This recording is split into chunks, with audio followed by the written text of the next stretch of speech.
L'astuce d'Emmanuel Macron pour faire plus grand que son porte-parole amuse la toile. Emmanuel Macron plus petit que son porte-parole, ou pas? En effet, il y a de quoi s'interroger car apparu devant les caméras pour promulguer un texte de loi, le dirigeant français fait bien plus petit que Monsieur Griveaux. En revanche, assis, il le dépasse largement de 10 cm. Cette transformation a affolé le web.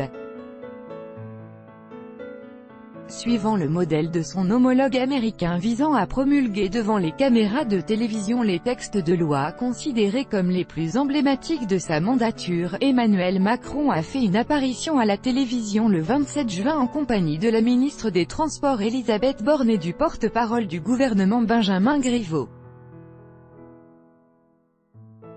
Néanmoins, les plus attentifs se sont rendus compte que le dirigeant français, mesurant entre 1,73 m et 1,77 m, dépassait d'une dizaine de centimètres son porte-parole qui ferait lui 1,87 m, selon les médias.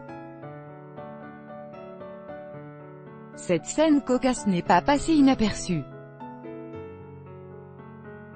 Grâce à un ingénieux système de chaises basses, Emmanuel Ier put signer en ayant l'air plus grand que le baron de Grosvaux, car la dignité royale ne souffrait pas qu'il puisse paraître petit, peut-on ainsi lire sur le compte satirique Duc de Saint-Fripon sur Twitter.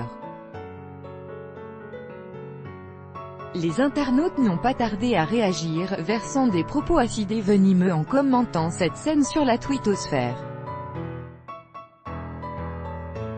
Certains se sont rappelé l'habitude de Nicolas Sarkozy et de François Hollande de marcher avec des talons. Pour les autres, cette scène rappelait les films avec Louis de Funès.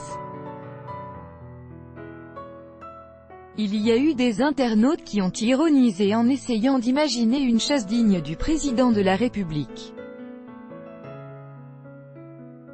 D'autres encore se sont livrés à des réflexions philosophiques. Les présidents ne devraient pas travailler et vivre à l'Élysée mais dans des locaux contemporains. Ils se prennent pour des rois à y vivre tellement ce lieu et ses mobiliers sont fastueux, somptueux. Ils sont déconnectés de la réalité dans ce lieu. L'Élysée devrait être un musée. Marlinelix, @marlinelix28 2018.